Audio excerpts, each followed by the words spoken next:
Welcome. We have arrived to the Wise World Investment Planning Town Hall, Quarter 1, 2022. Let's see what we can learn about investment planning today. Wise World Investment Planning. 4 words. I've given them some thought, and I hope today you do as well. Do we want to live in a wise world where we get the facts and the information we need to make smarter decisions?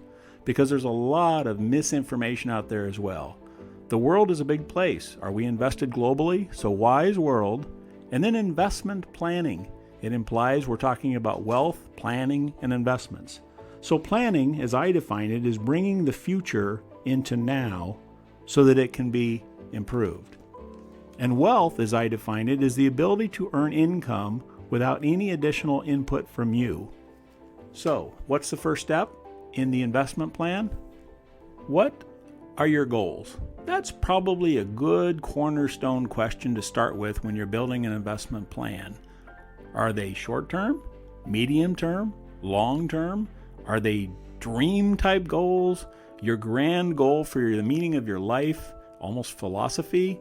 Are they bucket list goals, things you want to do while you're on this path? So what are goals? Let's start there to build a pretty solid investment plan.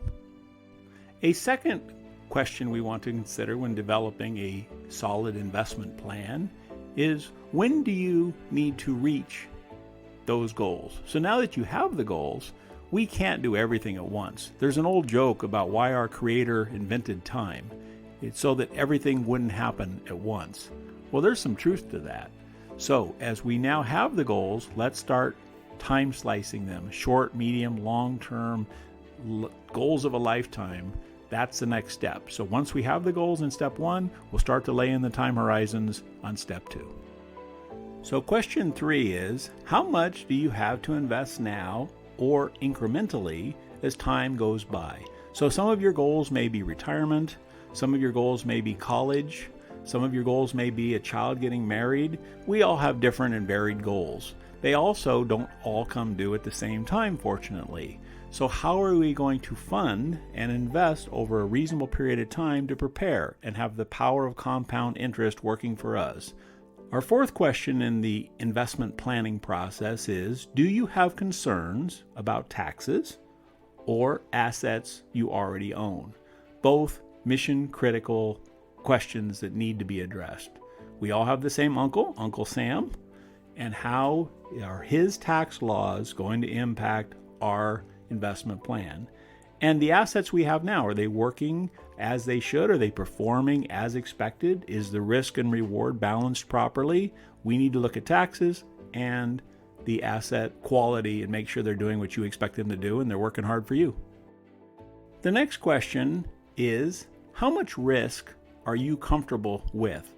Sounds like an easy question until you contemplate it for a moment. Are you conservative? Are you moderate? Are you aggressive? Are you somewhere in between on those spectrums, like moderate plus or aggressive minus? And how does that change over time and environments and current administrations and all the things that we have to deal with in this wise world that we're navigating through? So let's really consider risk today and tomorrow and get it to the point where you're very comfortable with your current risk levels. It's something that we have to manage on an ongoing basis. And the last question is, how often do you want to adjust your plan? I will suggest that you don't want to be like Rip Van Winkle, the old famous story, and look at it 35 years from now and hope you turned out okay, kind of take a nap under the tree. That would be neglect and not often enough. If you look at it 3 to 4 times a day, you probably have other things in your life you could be focusing on as well. I like to do account reviews on a weekly basis. That seems to be enough active process review and plan review for me, but maybe it's quarterly for you, every 90 days, like the townhalls.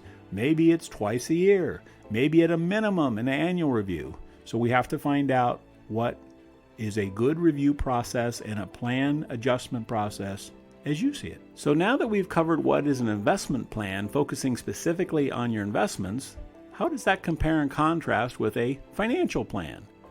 And there are light financial plans, there are comprehensive financial plans. What are some of the components that go into a financial plan?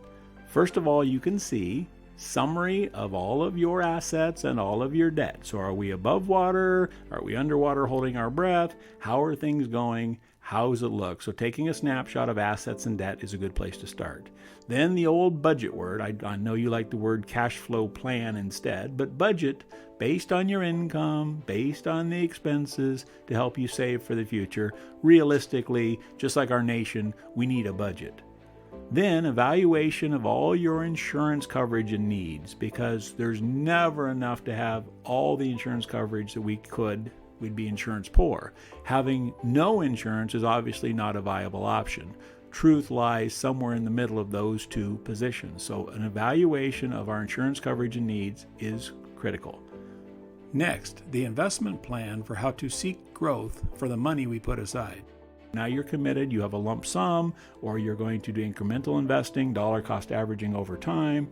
What is your plan going to be? Where are those funds going to be allocated? Are we going to become owners and own investments? Are we going to become loaners and loan our money? How are we going to make our money work for us with a reasonable risk reward? Next is an estate plan, because now that you're accumulating assets and we're paying off debt and we're making progress, we're going to have something to leave behind. We don't want our last check to the corner to bounce. We want to leave something to our heirs and our beneficiaries. And of course, last but not least, in a good financial plan is consideration of the impact of income taxes and changes in the law. That's a full-time job, because members of Congress are still working hard every day to write new laws, revisions, some of the current laws sunsetting. So it's an ongoing portion of an active financial plan. Why should you benefit from investment planning? There's got to be some reason you would want to go through this process of planning your investments so that they work. So number one would be financial independence.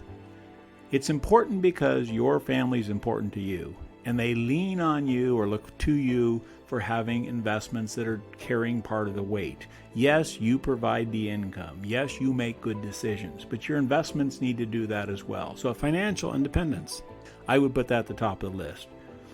Second thing is efficiently manage income. Everyone that I talk to wants to be comfortable someday. They want to have income coming in that pays the bills. Someday they would like to be to the point where their investments are doing most of the work, so their job becomes something they don't have to go to every day.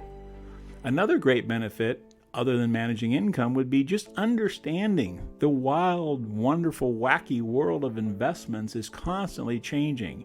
It's a neat topic to educate yourself and to get comfortable with the terms, the vocabulary. Some people speak 2 or 3 or 4 languages. I speak a little aerospace because of my background. I speak a little bit of finance, and I'm still learning every day. You can learn as well. The well is never full. Let's continue this lifelong learning process and getting understanding. I think that's a benefit. The next is savings, having that peace of mind money, checking account, savings account, liquidity, money that is there in case of, quote unquote, the air conditioning going out. You know what I'm talking about. And last but not least, a nice benefit of investment planning is standard of living, making sure not only the essentials are covered, the food, clothes, gas, etc., insurances, car insurance, but also having some lifestyle, being able to do what you want. So your standard of living is directly benefiting from the quality of your investment plan. So let's have a quick review of some of the objectives of the financial planning process. Things that we want to make sure we include while we're doing financial planning. Number 1, conservation of principal. One of the main objectives of many investment planners is seeking to ensure the family is financially independent. In this case, one should invest in investment vehicles with low risk, such as money market funds or U.S. government bonds. You want to make sure that you have a certain level of confidence that comes from your investments being in lower risk allocations. Income. Lower risk is good, but if it doesn't provide any income, we've still not completed the journey. So one of the objectives of financial planning is a steady, predictable, I'd say boring income that just does what it's supposed to do. Remember the days of pensions? Some people have them. Some people have never had the opportunity to have them. But that's what we're talking about. Lower risk and income. Words like pensions come to mind, or as close to that as we can obtain. Then we also need, over time, growth of capital, because a lot of us are going to live longer than we originally thought. Yes, some people live 3, 5, 10 years in retirement, but some people live 10, 20, 30, 40 years or more in the retirement phase of their financial planning life. Growth of capital, reasonable growth of capital, is part of that process. Then another objective, yes, we've talked about it again, tax minimization. We owe Caesar what we owe Caesar. We owe Uncle Sam what we owe Uncle Sam. But to overpay taxes is not wise. We need to have a process. We need to actively, proactively review our taxes to pay our fair share, but not to overpay because we don't understand exactly how the system functions. And last but not least, a solid objective of financial planning is liquidity. Knowing that you have money that can be converted to cash and you can grab the money when you need it. The best time to invest is when you have the capital available. The best time to take the money is when you need it. Liquidity ensures that it's available when the demand arises. What exactly are the steps of investment planning? Well, obviously we want to make sure we have some savings. You'll notice in the upper left corner, checking, savings, money that you can grab so you when your head hits the pillow at night, you have some level of comfort. So savings is first. Once we've established proper savings, then it's time to have our money get a promotion, if you will, to work harder for us, to take more risk and hopefully receive proportionate more return than we have investing. I think cash flow is a lot like water. You want to have water at different levels for you, like the local lakes where they're all synced together. This lake feeds this lake, which fills this reservoir. It's a continuous process till eventually it comes out of your tap and you can get your refreshing water. You don't want to run out of water in the desert, nor do you want to run out of cash flow. So step one, if you look at the high noon or top position, is when and how are we going to do what we need to do? What is it we want to accomplish? I want to retire in the next 7 years. I want to have cash flow for the next 33 years. I want to... The details. I've heard the devil's in the detail. God is in the details. It takes some work to figure out the whens and the hows.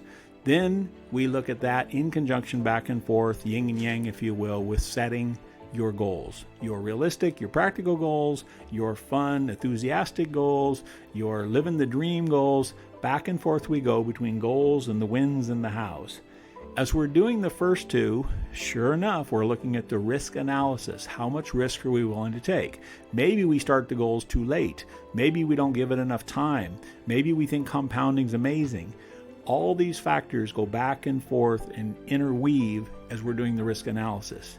And then we have to learn about our choices. What choices are available? Not all choices are available at all times. The environment changes. Are you in a high or low interest rate environment? Are taxes normal? What's available to you? So what are your choices? Then going into asset allocations. What investments might work the best for you in the current environment you find yourself and the foreseeable future? The past is prologue. We may not be able to use what worked in the past. We may have to take advantage of new trends, opportunities, threats, and things that are going on currently. And then eventually you actually make some decisions, create the portfolio, and then monitor and adjust from there. So those are the basic steps of investment planning. Is investment planning art or science? Yes, you can tell it's a trick question. It is both art and science. If it was only science, at this point, artificial intelligence would already be taking over the world. But there's emotion involved because there's people involved and there's humans and human behavior. So you should learn your behavioral biases or emotions in this process, because most investors would be significantly better if they understood how they relate. Warren Buffett had a famous quote, and he said, "Be greedy while others are fearful, and fearful while others are greedy." What's he trying to teach us? He's in his 90s. He's been doing this for a few decades. He's trying to say there's people involved in the investing process, both the investment planning and the fine art and science of investing. Benjamin Graham said the individual investor should act consistently as an investor and not as a speculator. So what is a saver? What is an investor? What is a speculator? All of these terms mean different things to each of us. The bottom line is simply this. You can be your own best friend or your own worst enemy when it comes to the art and science of investment planning. Have an advisor. We can always offer a third-party perspective. Are you a business owner? You probably are, or you have been, or you may consider it in your future. Being a business owner is wise in this world because of the current tax codes and situations living in the United States of America. So if you are within the sound of my voice, you might want to seriously consider being a business owner. Etsy business, eBay, consulting, photography, drones. There's so many opportunities and options out there. That's the good news. Significant tax breaks, well worth your time and effort if you're so inclined. It's not for everybody, but if you're one of those people that says, I think I might want to try being a business owner, there's issues. How do you start it up? How do you make it profitable? How do you serve customers? How do you solve problems? 3 things to consider in this process of being a business owner when it's related to investment planning is succession. You're going, really?